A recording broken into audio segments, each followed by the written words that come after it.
నమస్తే, welcome to our channel. నేను మిషాల్ని. నర్సీపట్నంలో జగన్మోహన్ రెడ్డి పర్యటన కొనసాగిస్తున్నారు. ఈ నేపథ్యంలోనే అక్కడ కీలకమైన ప్రెస్ మీట్ అయితే పెట్టారు. ఆ ప్రెస్ మీట్లో పదే పదే విమర్శిస్తూ గవర్నమెంట్ మెడికల్ కాలేజీల గురించి ప్రైవేటీకరణ చేస్తున్నారు కూటమి ప్రభుత్వం అని పదే పదే విమర్శిస్తూ వ్యాఖ్యలు చేస్తున్నాడు జగన్మోహన్ రెడ్డి. నిజంగా ఈ వ్యాఖ్యలను అసలు ఎలా చూడాలి, దీని మీద పూర్తిగా విశ్లేషించడానికి మనతో పాటు స్టూడియోలో ఉన్నారు సీనియర్ జర్నలిస్ట్ దుర్గ కుమార్ గారు ఉన్నారు. వారిని అడిగే విషయాలను తెలుసుకునే ప్రయత్నం చేద్దాం. నమస్కారం సార్. నమస్తే అమ్మ శాలిని, మన వీక్షకులు సార్. ఈరోజు జగన్మోహన్ రెడ్డి పర్యటనలో కీలకమైన ప్రెస్ మీట్ పెట్టారు. అయితే ఆ ప్రెస్ మీట్లో గవర్నమెంట్ మెడికల్ కాలేజీల గురించి పదే పదే విమర్శిస్తూ కూటమి ప్రభుత్వం మీద వ్యాఖ్యలు చేస్తున్న జగన్మోహన్ రెడ్డి. నిజంగా గత హయాంలో ఏం జరిగిందంటే ఏం చెప్తారు సార్? ఆయన హయాంలో వైఫల్యాలను ఏకరవు పెట్టినట్టుగా ఉంది, కానీ ఈ ప్రభుత్వం మీద విమర్శలుగా లేవయ్యి ఆయన ఎంత వైఫల్యం చెందాడో అనేది ఆయనే చెప్పుకుంటున్నాడు. ఆయన ఏమనుకుంటున్నాడంటే అడిగేవాడు, ఆలోచించేవాడు లేకపోతే ఏది చెప్పినా నమ్ముతారు అనుకున్నాడు. 2019లో నేను ఎన్ని అబద్ధాలు చెప్పైనా నేను అధికారంలోకి రాగలిగాను, అంటే వంచనే ఆయుధంగా నేను విజయం సాధించాను. మళ్ళీ అదే వంచన ఆయుధంతోనే ఇవాళ ఉత్తరాంధ్రలో నర్సీపట్నంలో ఆయన మాట్లాడిన తీరు చూస్తే అసలు ఎవరు కూడా హర్షించలేని పరిస్థితి. ఆయన పదే పదే ఒకటే చెబుతున్నాడు, పేదవాడిని ప్రభుత్వం అమ్మేసుకుంటుంది, మేము పేద ప్రజల కోసం ఈ హాస్పిటల్స్ ప్రతిపాదిస్తే వాటిని ప్రైవేటీకరణ అంటే పీపీపీ ద్వారా అంటే ప్రైవేట్ పబ్లిక్ పార్టిసిపేషన్, ఇది కొత్త ఫార్ములా ఏం కాదు. గతంలో కొన్ని దశాబ్దాలుగా భారతదేశ వ్యాప్తంగా పెద్ద పెద్ద ప్రాజెక్టులు, నేషనల్ హైవేసు అన్నీ కూడా జరుగుతున్నాయి. అయితే ఇవాళ ఆయన ఏం చెబుతున్నాడంటే దీని మూలన ఇంకొక 2350 మెడికల్ సీట్లు వస్తాయని చెప్పాడు. తర్వాత ఏటా 1000 కోట్లు కనుక ఖర్చు పెడితే 5 ఏళ్లలో ఈ పూర్తి అవుతాయి అని చెప్పాడు. ఆయన కూడా 5 ఏళ్ళు ఉన్నాడు. అదే వైజాగ్ సిటీలో కేవలం ప్రభుత్వ స్థలాల్ని తనఖా పెట్టి 25,000 కోట్లు అప్పు తీసుకున్నాడు. ఆ 25,000 కోట్లు అప్పు తీసుకున్న దాంట్లో ఇవాళ అక్కడ కట్టాలంటే కూడా 4 మెడికల్ కాలేజీలు ప్రతిపాదిస్తే 2100 కోట్లతో అయిపోయేది. ఆ రోజున అక్కడ తనఖా పెట్టి తీసుకున్న అప్పులో 10% కనుక పెడితే ఇంకొక మెడికల్ కాలేజీ కూడా వచ్చేది. ఇప్పుడు ఆయన ఎక్కడైతే నర్సీపట్నంలో నిలబడి మాట్లాడుతున్నాడో ఆ నిలబడి మాట్లాడుతున్న మెడికల్ కాలేజీ గురించి ఆయన చెబుతున్నాడు. రిషికొండని తవ్వి అక్కడున్న ప్రాజెక్ట్ ఆల్రెడీ రిసార్ట్స్ని తీసేసి ఒక పాడిగేదని అమ్మి దున్నపోతుని కొన్నట్టుగా అక్కడ కట్టినటువంటి ఆ భవనాలు నిరుపయోగంగా పడున్నాయి. ప్రభుత్వానికి ఒక వైట్ ఎలిఫెంట్ అంటే తెల్ల ఏనుగులాగా, అంటే దాన్ని మెయింటైన్ చేయటమే కష్టం. తర్వాత అది ప్రతి సంవత్సరము 50 కోట్ల రూపాయల అద్దె వస్తుందని ఆనాటి పర్యాటక శాఖ మంత్రిగా ఉన్న రోజా గారు చెప్పారు. మరి వాళ్ళ రోజున ఒక 10 కోట్లకైనా కూడా ఆమె అద్దెకిచ్చి తెప్పించలేని పరిస్థితి. అసలు ఎవరు తీసుకోవటానికి కూడా సిద్ధపట్టలేదు. ఇలాగే ప్రైవేట్ పబ్లిక్ పార్టిసిపేషన్ ద్వారా పని ఎవరన్నా ప్రైవేట్ వాళ్ళు వస్తే అద్దెకిస్తే ప్రైవేట్ ఆడిది డబ్బే కదా, ఆ డబ్బు వాళ్ళు అద్దె కట్టాలి, కానీ ప్రభుత్వంకి ఆదాయమే కదా, అది ప్రజల కోసమే ఖర్చు పెడతారు. ఇప్పుడు ఆయన టైంలో ఎందుకు ఖర్చు పెట్టలేకపోయాడు? ఇంత విజన్ చెప్తున్నాడు కదా, ఇన్ని సీట్లు మెడికల్ కాలేజ్ వస్తాయి, ఇంతమంది పేద విద్యార్థులకి మెడికల్లో సీట్లు వస్తాయని. అవును, మెరిట్ మీద ఇవాళ రేపు నీట్ అని కేంద్ర స్థాయిలోనే ప్రవేశ పరీక్షలు పెట్టి అలాట్మెంట్ చేస్తున్నారు. ఇప్పుడు ప్రభుత్వం ఒక్కసారిగా 8,000 కోట్లు ఖర్చు పెట్టలేకే కదా ప్రైవేట్ సంస్థలను ఆహ్వానించింది. ఆయన కూడా 2022-23లో 16 మెడికల్ హబ్బులు, సమీకృత హాస్పిటల్స్ కట్టడానికి ప్రైవేట్ వ్యక్తుల్ని, ఔత్సాహికుల్ని, పారిశ్రామికవేత్తల్ని, నాన్ గవర్నమెంటల్ ఆర్గనైజేషన్ స్వచ్ఛంద సంస్థల్ని ఆహ్వానిస్తూ ఒక ఫుల్ పేజ్ అడ్వర్టైజ్మెంట్లు ఇచ్చాడు వరుసగా పరంపరగా. మీరు రండి, మేము ఇస్తాము, మీరు 100 కోట్లు కనీస పెట్టుబడి పెట్టగలిగి తర్వాత బ్యాంకుల నుంచి రుణాలు తెచ్చుకుని దాన్ని నిర్వహించగలగాలి, ప్రభుత్వ ఇచ్చిన ఆదేశాలను అనుసరించి పాటించాలని ఆయనే ఇచ్చాడు. మరి అట్లాంటప్పుడు ఆ రోజున ప్రైవేట్ వ్యక్తులు ఎందుకు ఆయన ఆహ్వానించాడు, ప్రోత్సహించాడు? తర్వాత ప్రోత్సహిస్తే కూడా ఎవరు ఎందుకు రారంటే ఆయన గతంలో నిర్మించిన ఒక కాకినాడ పోర్టునే, ప్రైవేట్గా కట్టుకున్న పోర్ట్ని దాన్ని స్వాధీనం చేసుకుంటే ఆయన పారిపోయాడు కదా. అట్లా అనేక సంస్థలని వీళ్ళు బెదిరించి స్వాధీనం చేసుకున్నారు. అలాంటి వ్యక్తులు ముఖ్యమంత్రిగా ఉన్నప్పుడు ఏ ప్రైవేట్ సంస్థ కానీ స్వచ్ఛంద సంస్థ కానీ ఎవరు కూడా ఇట్లాంటి పెట్టుబడులు పెట్టడానికి రారు. తీరా కొంత కట్టిన తర్వాత వీళ్ళు సంతకాలు పెట్టించుకుని వాళ్ళ వశం చేసేసుకోగలరు. అలాంటి పరిస్థితిలో ఇవాళ ఈ ప్రభుత్వం మీద ఉన్న విశ్వసనీయతతో ఇవాళ వైజాగ్ ఏరియాకి కూడా 1,85,000 కోట్లు పెడితే గూగుల్ లాంటి సంస్థ, అనుబంధ సంస్థలు, అక్కడ డేటా సెంటర్స్, అనేక పరిశ్రమలు, స్టీల్ పరిశ్రమలు అనేకం వస్తున్నాయి. ఇవాళ వైజాగ్ టైంలో భూములు తనఖా పెట్టుకుని తనకు స్వార్థానికి తీసుకున్నాడు. కానీ ఇవాళ ఈ ప్రభుత్వం వచ్చిన తర్వాత అంత అభివృద్ధి రావటం కూడా ఆయనకి కన్ను కొడుతుంది. ఎందుకంటే తను చేయలేని అభివృద్ధి వైజాగ్ ప్రాంతంలో ఈ గవర్నమెంట్లో జరగకూడదని అక్కడ శాంతి భద్రతలు విఘాతం కల్పించడానికి రెచ్చిపోయి వాళ్ళు వెళ్ళి అక్కడ ఈ మాటలు మాట్లాడుతున్నాడు. సార్, జగన్మోహన్ రెడ్డి ఈరోజు ప్రెస్ మీట్లో కూడా అదే ప్రస్తావిస్తున్నాడు. విశాఖ స్టీల్ ప్లాంట్ గురించి ప్రైవేటీకరణ జరుగుతుంది, వాళ్ళకి అండగా నేను ఉంటాను అని వ్యాఖ్యలు చేశాను. అంటే గత హయాంలో ఏం చేసిన జగన్మోహన్ రెడ్డి గారి టైంలో మీకు ఇంకొక విషయం చెప్తే ఆశ్చర్యపోతారు. ఆయన ముఖ్యమంత్రి అయిన కొద్ది నెలల్లోనే అసలు ఆ విశాఖపట్నం స్టీల్ ప్లాంట్ని పీకేసేసి విశాఖపట్నానికి కొన్ని వేల ఎకరాలు, దాదాపు ఒక 15-20 వేల ఎకరాల భూమి ఉంది. ఆ భూమి మొత్తాన్ని రియల్ ఎస్టేట్గా మార్చేసి అమ్మేసుకుంటే ప్రభుత్వానికి మంచిది కదా అని ఆ రోజుండ ప్రభుత్వ ప్రధాన కార్యదర్శి ఎల్వి సుబ్రహ్మణ్యం గారిని అడిగితే ఆయన నివ్వెరపోయాడంట.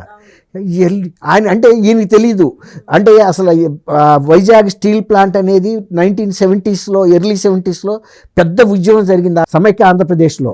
అనేక మంది పోలీస్ కాల్పుల్లో చనిపోయారు. ఆ తర్వాత శాంక్షన్ అయ్యి వచ్చిన ఫ్యాక్టరీ.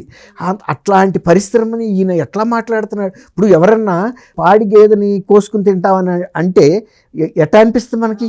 రోజు మనం పాలు తాగుతున్నాము, వీడికి ఇట్లాంటి మూర్ఖపు ఆలోచన ఎలా వచ్చింది, ఇంత దుష్ట ఆలోచన ఎలా వచ్చిందని ఆయన కూడా అంతే నివ్వెరపోయాడు. ఆయనకు తెలుసు ఆ పరిశ్రమ ఎలా వచ్చింది, దాని పరిస్థితి, ఎంతమంది, ఎన్ని వేల మంది, లక్షల మంది ప్రత్యక్షంగా పరోక్షంగా దాని మీద జీవనం సాగిస్తున్నారు, ఎంత నాణ్యమైన స్టీల్ ఉత్పత్తి చేస్తుంది, అది ఎంత గర్వకారణంగా ఆంధ్రప్రదేశ్కి ఉంది అనేది ఒక కేంద్ర ప్రభుత్వ సంస్థ.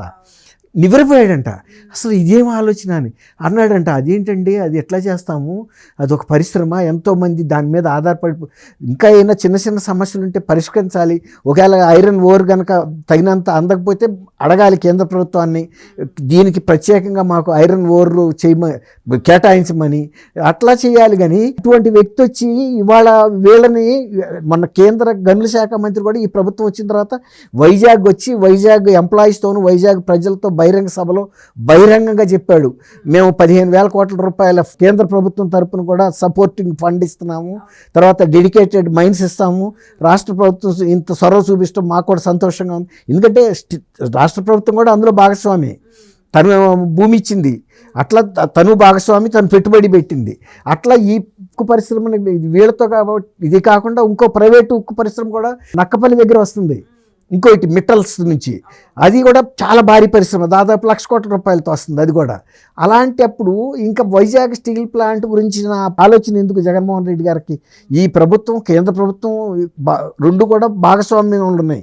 కేంద్రంలో తెలుగుదేశం ఉంది, రాష్ట్ర ప్రభుత్వంలో భారతీయ జనతా పార్టీ భాగస్వామ్యం, కూటమిలో భాగస్వామ్యం. వీళ్ళు ఎందుకు ఆ పరిశ్రమను మూసేస్తారు? అనవసరపు మాటలు. ఇప్పుడు తను చేసిన తప్పులు చెప్పకుండా ఇవాళ కనుక కూటమి ప్రభుత్వం కనుక ఆ కార్యకర్తలు వెళ్ళి ఋషికొండ దగ్గర ఈయన కట్టిన ఈ నిర్మాణాలు ఎందుకు కట్టారని కనుక అక్కడ నిరసన ప్రదర్శన చేస్తుంటే ఇక్కడికన్నా కూడా ప్రజలు అక్కడికి వచ్చేవాళ్ళు. అది ప్రజల డబ్బు నువ్వు దుర్వినియోగం చేసావు. ఇక్కడ నువ్వు అక్కడ ప్రభుత్వ ఆస్తుల్ని, ప్రజల ఆస్తుల్ని తాకట్టు పెట్టి డబ్బులు తీసుకుని వెళ్ళిపోయి ఆ నర్సీపట్నం కాలేజీలు, మిగిలిన 3 కాలేజీల్లో కూడా 10% పూర్తి అవ్వలేదు. అంతే, కేవలం 21,000 కోట్లు అయితే ఆయన పెట్టింది 210 కోట్ల రూపాయలు ఇప్పుడు ఖర్చు పెట్టింది. ఆ 10% ఖర్చుతో ఈ ఆసుపత్రుల నిర్మాణాలు అవుతాయా, మెడికల్ కాలేజీ నిర్మాణాలు అవుతాయా? ఎంత చేయాలి? ఇల్లు అలకంగానే పండగ కాదు కదా. భవనాలు కట్టినా కూడా అందులో ఎక్విప్మెంట్ కూడా అంతకన్నా ఖరీదు అవుతాయి. ఎందుకంటే మెడికల్ కాలేజీస్కి కావాల్సిన ఎక్విప్మెంట్ ఇవ్వాలంటే. మరి అలాంటి ఏమీ చేయకుండా ఇవాళ వచ్చిన ఈ ప్రభుత్వాన్ని ప్రజల కోసం మేము చేస్తే చేయటం లేదని విమర్శిస్తాం అంటే తను వైఫల్యాలే ఇవాళ స్పష్టంగా కనపడుతున్నాయి ప్రజలకి. ప్రజలు అర్థం చేసుకోలేని వాళ్ళు కాదు, ఇప్పుడు కాదు, 2024 నాటికే జగన్మోహన్ రెడ్డి గారిని పూర్తిగా ఆంధ్రప్రదేశ్ ప్రజలు అర్థం చేసుకున్నారు, అవగాహన చేసుకున్నారు. ఈయన దురుద్దేశాలన్నీ చూశారు, ఈయన పెట్టిన దాష్టికాలు అనుభవించారు. అందుకే అసలు ఇక నీకు ప్రతిపక్ష నాయకుడు హోదా కూడా అనవసరం అని చెప్పి 11 సీట్లకి పరిమితం చేస్తే పోనీ ఇతను మాట్లాడేది అసెంబ్లీలో మాట్లాడితే విలువ ఉంటుంది. నువ్వు ఏం చెప్పదలుచుకున్నావు అంతేగాని నువ్వు వెళ్ళి అక్కడ రెచ్చగొట్టి నీ పార్టీ కార్యకర్తలు రెచ్చగొట్టి ఏదో ఒక అరాచకం చేయాలని, తర్వాత ఈయన చేస్తున్న అరాచకం వలన పారిశ్రామికవేత్తలు ఆంధ్రప్రదేశ్లో మళ్ళీ గతంలో లాగానే గందరగోళంగా ఉంది, అక్కడికి వెళ్తే జగన్మోహన్ రెడ్డి బతకనివ్వడు, మనం ఏదైనా పెట్టుబడులు పెట్టినా అవి కూడా మళ్ళీ భూమిపాలు అయిపోతాయి. వైజాగ్ లాంటి స్టీల్ ప్లాంట్ని అంత బాగా రన్ అవుతున్న ఫ్యాక్టరీని అతను ఆ మాట అన్నాడంటే ఆయన మనస్తత్వం ఎట్లాంటిది అర్థం చేసుకోవాలి. సరే, జగన్మోహన్ రెడ్డి ఎప్పుడు ఎస్టీ ఎస్సీ బీసీ వాళ్ళు నేను అండగా ఉంటానన్న వ్యాఖ్యలు చేస్తుంటాడు.